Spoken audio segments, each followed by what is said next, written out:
Eu inicio a minha fala de hoje exatamente com a mesma frase retirada do Livro dos Espíritos que eu iniciei na semana passada. Toda crença é respeitável quando é sincera e conduz à prática do bem. Na ocasião, eu prometi falar algo sobre uma experiência pessoal envolvendo outras religiões. Em recente viagem, eu tive a oportunidade de visitar templos de diversas religiões, sendo mais objetivo, templos católicos, da Igreja Ortodoxa e mesquitas. No próprio sistema de entretenimento do avião, já se dispunha da versão online do Alcorão. E em um outro hotel também havia a edição impressa. Eu li alguns pequenos trechos. Ao longo da viagem, eu pude testemunhar, ainda que como mero observador e por pouco tempo, algumas manifestações sinceras de religiosidade. O que mais me impressionou, na verdade, foram os mosteiros praticamente flutuantes nos cumes de rochedos imensos da região de Meteora, na Grécia. E o que eu vi me fez refletir muito sobre a vida dos monges, principalmente de séculos passados, e com isso crescer o meu respeito por eles. Mais do que reclusão voluntária e ascetismo, eu pude perceber o valor da sua dedicação à religião e a Deus. Trabalho, disciplina, espiritualidade intensa e uma grande dedicação às artes, como, por exemplo, os afrescos das capelas ou de outras instalações dos mosteiros. Se nós atualmente, com o conhecimento espírita trazido pelos luminares, pelos grandes luminares da humanidade, alguns deles oriundos de reencarnações ricas em experiências ligadas à filosofia e à religião, como Platão e Sócrates, cujas memórias eu também pude evocar em Delfos, das pitonisas médiuns, da célebre frase "conhece-te a ti mesmo", ou também de um Santo Agostinho, ou do próprio Allan Kardec, entre os druidas. Se nós espíritas, eu dizia, já não concordamos integralmente com a opção de isolamento social, né, que essas pessoas se dedicavam e se dedicam ainda, que aparentemente pouco benefício trazem à humanidade, nem por isso nós podemos deixar de manifestar o nosso profundo respeito pelas virtudes cultivadas por aquelas figuras sérias, retratadas e presentes nos museus internos dos monastérios. É o recado que eu tinha nesse início de programa. Vem aí o nosso tema livre, porque Deus não castiga, a transfiguração de Jesus no Tabor, e em Cristo nós no terceiro milênio, e eu volto depois com um abraço fraterno. Até mais.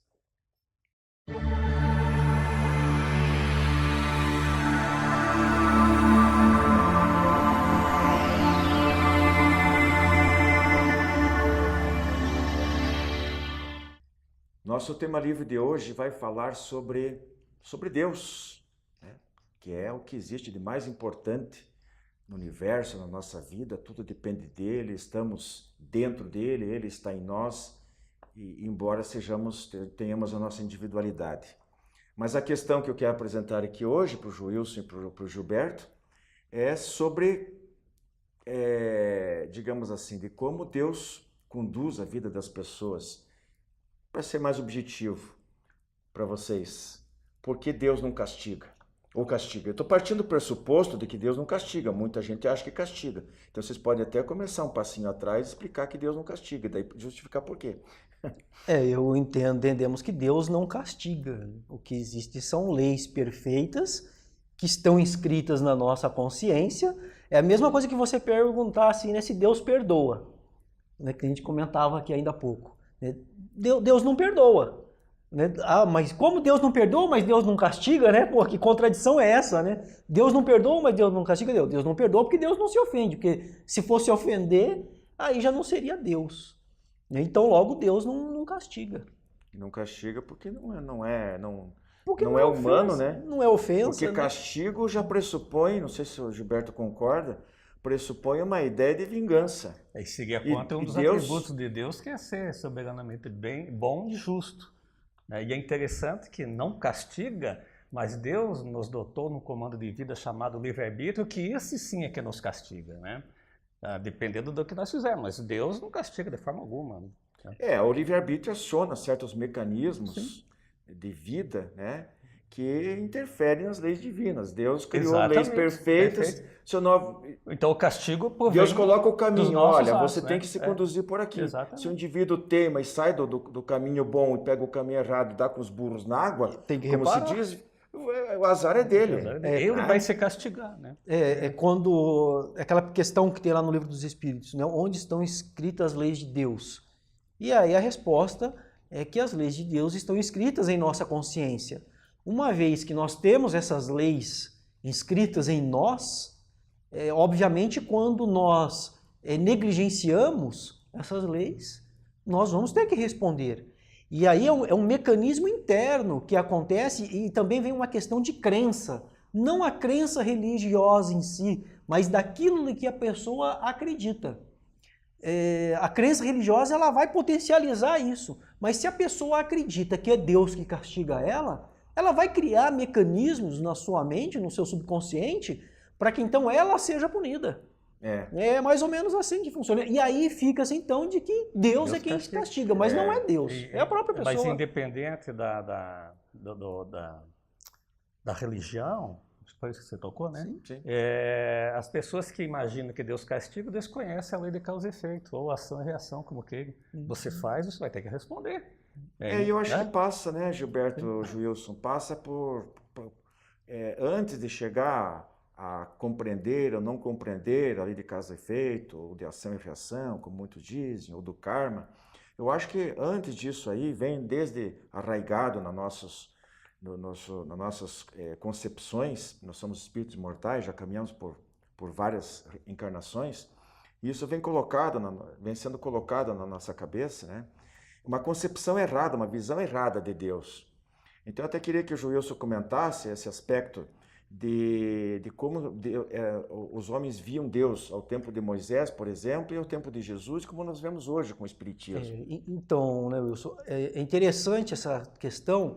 Eu não diria assim que é uma visão errada de Deus. Era melhor possível para a época. Era melhor para a época, porque se nós pensarmos, a humanidade ela já avançou muito, mas o homem ainda tem muito dentro de si a respeito dessa rebeldia, dessa raiva, dessa coisa de querer dominar o outro, de querer se sobrepor sobre o outro. Então agora você imagine isso há 2.000, 3.000 anos atrás. Como que era a humanidade? Então era necessário sim trazer essa imagem de um Deus punitivo para frear as pessoas, porque senão se matavam todos, talvez não existiria a humanidade hoje. Impor algum limite. Imposto. Isso. Aí, quando veio Jesus, então a lei mosaica dizia que Deus castigava, era o olho por olho, dente por dente. Aí Jesus veio e trouxe a ideia de um Deus Pai, de um Deus de amor. Então aí muda-se então a concepção de Deus a partir da vinda do Cristo.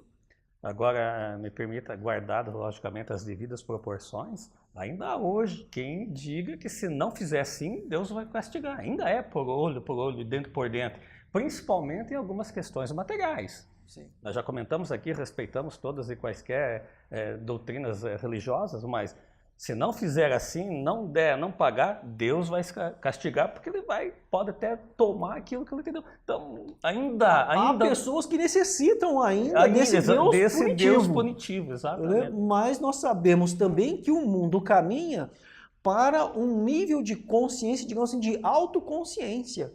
E que nós é quem precisamos nos despertarmos para essa questão de autoconsciência, de nos responsabilizarmos pelos nossos próprios atos, e não culpar ninguém e também não sentirmos a culpa pelo aquilo que fazemos, e sim assumirmos a responsabilidade pelos nossos atos e corrigirmos os nossos atos.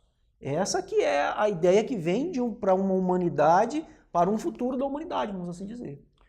Porque, na verdade, a nossa ignorância, quando a gente fala nossa, é a nossa mesmo, geral, da humanidade. Não estamos aqui separando A ou B, né? Nós temos uma ideia, uma concepção muito imperfeita de Deus. Sim. Né? Os nossos limites são imensos, e nós, especialmente enquanto reencarnados ou encarnados, nós atribuímos um valor maior e só conseguimos ver tudo pelo aquilo que passa pelos 5 sentidos. Além disso, fica muito difícil para nós imaginarmos realmente que é Deus, conforme consta na questão número 1 do Livro dos Espíritos, feito por Kardec aos Espíritos. Então, o que acontece? A tendência, se diz lá no Velho Testamento que nós fomos criados à imagem e semelhança de Deus. E por nossa parte, nós criamos um Deus à imagem e semelhança dos homens. Nós projetamos em Deus os defeitos, os mesmos vícios que nós trazemos. Ficamos imaginando que, como nós somos imperfeitos, às vezes nós pegamos o nosso filho e o filho ou um subalterno qualquer, um funcionário, empregado, as coisas estão mudando, estão melhorando, como foi acabado de ser dito, mas em todo caso, sempre há essas questões em que alguém pisa em alguém explora alguém quer tirar proveito de alguém. Então, o que acontece? Quando o filho, às vezes você pune, você acha porque você é pai e ele é filho, que Deus, sendo pai e ele filho, vai haver uma certa reciprocidade. Né? Mas Deus não é vingativo, ele não tem essas picuinhas. É que nós ainda trazemos essa ideia de um Deus antropomórfico, né? Daquele velhinho barbudo que fica sentado no trono esperando só para te punir. Poxa, isso não é este o conceito de Deus. E vem aquele conceito que nós temos que ter temor a Deus, né? Quer dizer, temor no sentido de ter medo de Deus, porque Deus castiga. Mas isso é muito incutido. Ainda tem alguns Moisés por aí, né? Que ficam incutindo isso na cabeça das pessoas, né? Infelizmente. Agora, eu queria que vocês diferenciassem, já que a gente falou lá um pouco mais no início sobre os atributos de Deus, alguns deles foram citados aí, que vocês diferenciassem melhor. Parece uma coisa óbvia, mas talvez não seja. Qual é essa diferença no assunto em pauta, disso que nós estamos falando especificamente, entre justiça e bondade, por exemplo? Deus é perfeito, né, na sua justiça, de cobrar tudo aquilo, cobra entre aspas, mediante as suas leis, mas há espaço para a bondade. Afinal de contas, são leis imutáveis ou são leis flexíveis? Você já falou que Deus não perdoa, mas então Deus fica assistindo construir um mundo perfeito, né, segundo a visão dele, e os homens que são imperfeitos ainda, mas daí os homens vão errando, mas Deus fica só assistindo os homens se pegarem aqui embaixo, uns se matando aos outros, e ele diz assim, não se incomoda não, que um dia a lei pega, eu não vou fazer nada, eu vou intervir. Mas aquele que está sofrendo, digamos, uma injustiça humana, se ele pedir um socorro para Deus, Deus vai, até que ponto ele vai ser socorrido, vai atender? Como é que vocês acham que Deus se equilibra, né, entre justiça e bondade? Eu entendo nesse caso, né, como o exemplo que você citou, vai pedir uma ajuda para Deus. Deus age por intermédio das suas criaturas. Né? Vai aparecer alguém que vai ajudar aquela pessoa. Né? Não é Deus que vem em forma. Mas ele permite. Ele permite. Exato, isso que eu ia falar. Deus permite que esse terceiro, então, vá em socorro a esse outro, né, que tenta se livrar do problema que você falou, né? Sim, é justamente então, para isso que nós existimos, para auxiliar o próximo. Por isso mesmo que o indivíduo tenha uma dívida a pagar, se ele se mostrar totalmente arrependido e clamar por uma ajuda divina, de repente Deus pode amenizar. Pode. Eu entendo que sim, há uma flexibilidade na lei aí, exatamente. Né? Não é assim. Se for sincero, esse pedido de ajuda dele, se for sincero, se realmente ele se encontra assim, arrependido do que fez, ele vai receber uma ajuda assim. Porém, ele vai ter que reparar o erro que fez. Sim.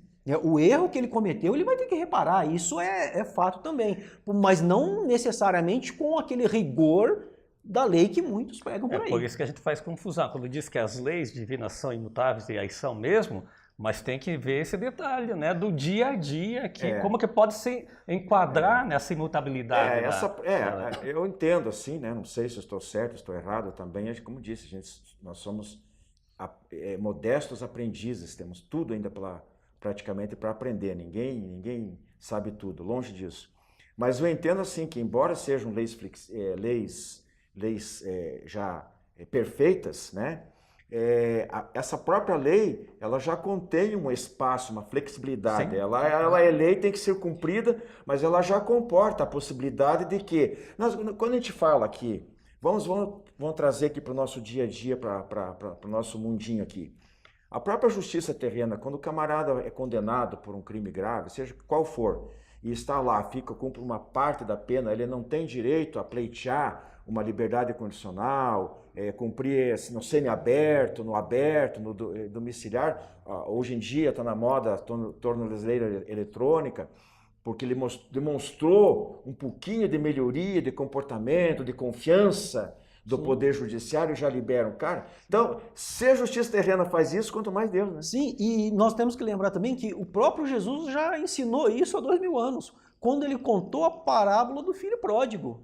O que é a parábola do filho pródigo, senão esse pai amoroso que recolhe o filho, que o filho quis sair, aprontou, pegou a parte da herança dele, pintou os canecos, aprontou tudo que tinha direito e depois ele se arrependeu. Poxa, o meu pai tem servos lá, pessoas que me serviam e eu estou aqui comendo a comida dos porcos.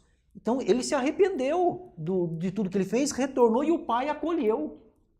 Então essa é a parábola do filho pródigo que vem falar dessa bondade do Criador, dessa bondade de Deus. De qualquer forma, então, Gilberto, para a gente encerrar, fica de consenso, né, do que a gente falou aqui, ou de resumo, de que realmente Deus não castiga. Deus não perdoa, nós podemos até voltar numa outra oportunidade especificamente sobre esse lado aí, né?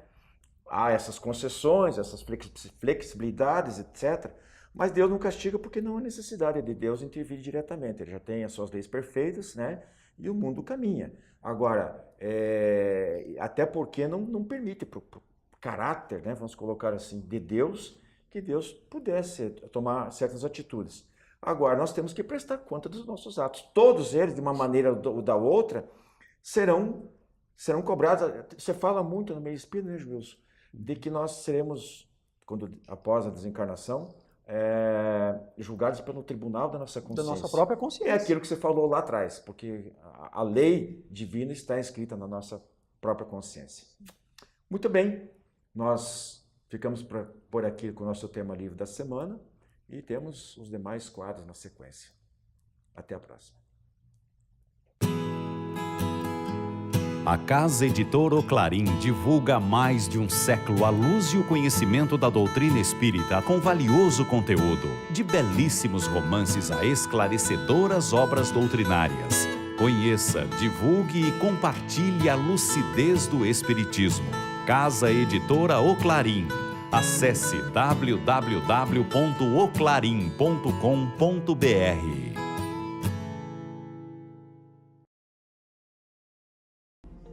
As encadernações da revista Ser Espírita, um acervo para o presente e para o futuro. As encadernações da revista Ser Espírita organizam e protegem os resultados do estudo e das interpretações mais recentes sobre os princípios fundamentais da doutrina espírita, à luz da filosofia, da ciência e da religião. Cada encadernação contém 6 edições, das 30 unidades publicadas até o momento. Você agora pode adquirir a coleção da revista Ser Espírita, contatando www.livrariaserespirita.com.br. Clube do Livro Espírita de Curitiba. Mais de 2 décadas consolando corações, iluminando consciências. Associe-se e tenha o melhor da literatura espírita em sua casa. Descontos de até 60% no preço de capa e no primeiro ano ainda ganha uma assinatura grátis do jornal Comunicação Espírita. Acesse também a nossa fanpage no Facebook da AD Paraná. Associe-se agora e contribua para a manutenção deste programa.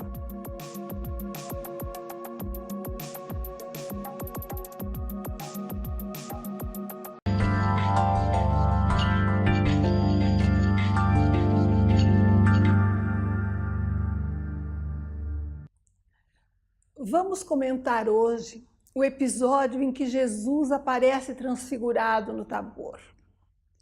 Dizem que ele se aproximou do monte com vários discípulos e com os apóstolos e convidou aqueles que eram mais chegados a ele, que normalmente o acompanhavam, foi Pedro, Tiago e João, para subirem com ele a um lugar mais reservado ao cume do monte.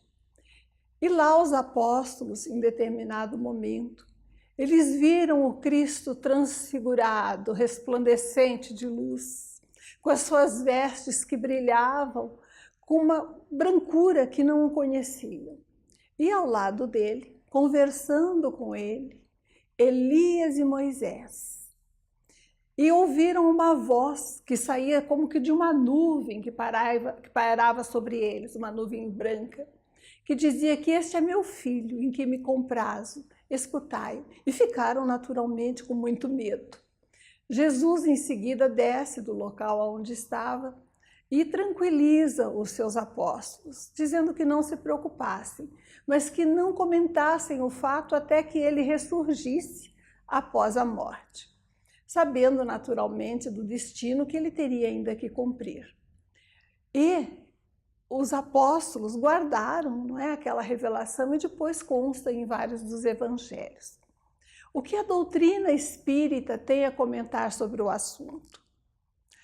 Os episódios de transfiguração, de materializações ou aparições de espíritos foram estudados pelos espíritos na codificação de Kardec e buscou-se procurar descobrir, estabelecer quais leis naturais explicavam essas aparições, que não são privilégio dos tempos antigos, embora aos nossos olhos, ainda ignorantes das leis que regem, né, as relações dos espíritos com o mundo material, muitas vezes eles pareçam miraculosos.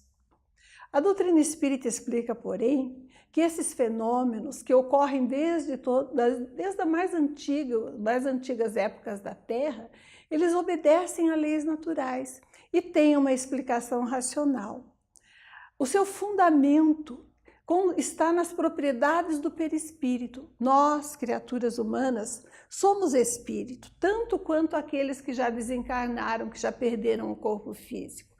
Temos provisoriamente um corpo material, mas para unir esses dois pontos, a matéria densa e a nossa realidade espiritual, nós temos um elo, um elemento intermediário de ligação, a quem Kardec chamou perispírito, que envolve o espírito, que possibilita a sua ação sobre a matéria.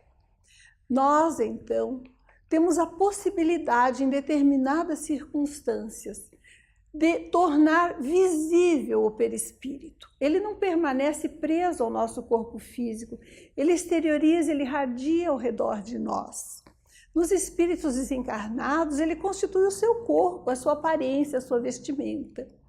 E, em determinadas circunstâncias, eles podem aparecer para nós, corporificando, densificando esse seu envoltório. Na transfiguração, o que acontece? A realidade espiritual, aquilo que a alma realmente aparece quando é uma transfiguração da sua própria alma, como no caso de Jesus. Em alguns casos, a transfiguração se dá num fenômeno mediúnico, há um espírito desencarnado, cujo envoltório perispiritual quase que se mistura com o do médium. E ele adota a aparência, né? A aparência física do médium quase que desaparece e se enxerga o próprio espírito. Kardec estudou num caso ocorrido em Saint-Étienne, por volta de 1859, uma menina de 15 anos que dava as manifestações mediúnicas, a comunicação dos espíritos, especialmente de um irmão desencarnado há alguns anos, tomando a aparência física dele, cujo peso, inclusive, durante a manifestação, quase duplicava. Esses fenômenos, portanto, têm explicação racional. E a grandeza divina não fica diminuída, nem a alta significação espiritual do episódio do Tabor, pelo fato de podermos explicar alguns deles por leis naturais. Pelo contrário, Deus é tão perfeito que todas as suas providências, a sua ação se dá através das suas leis, que também são perfeitas. Quando nós as desconhecemos é que chamamos milagre, aquilo que ainda não podemos descrever, entender ou identificar. No Tabor temos a prova da imortalidade da alma, da comunicação dos espíritos, da continuidade da vida, em primeiro lugar, na presença amorosa, na presença plena daqueles que nos precederam, junto a Jesus, que dignificou com o seu exemplo a mediunidade. Muita paz.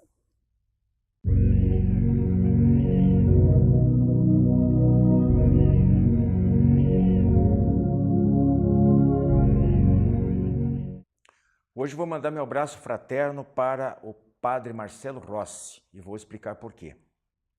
Um dos líderes da renovação carismática católica é figura de destaque em sua religião. Faz sucesso com as suas missas, na música, na literatura e agora também na internet e nas redes sociais divulgando a sua doutrina. Mas a minha admiração fica por conta de sua postura diante da vida. Ao superar graves problemas de enfermidade e que colocaram à prova a sua fé em Deus. Em 2010, ele sofreu uma queda e fratura no pé que o deixaram numa cadeira de rodas por 2 meses. Senhor, Deus do amor, ensina-me a amar. Mesmo que meus olhos se fechem, ensina-me a amar. Mesmo que meus ouvidos se ensurdeçam, ensina-me a amar. Mesmo que minha boca silencie, ensina-me a amar. Escreveu ele na sua obra de maior sucesso. Depois daquele fato, daquela queda, etc., veio o excesso de peso, problemas na coluna, automedicação que comprometeram o fígado, depois a anorexia e a depressão. Então foi uma sucessão de problemas de saúde que o envolveram.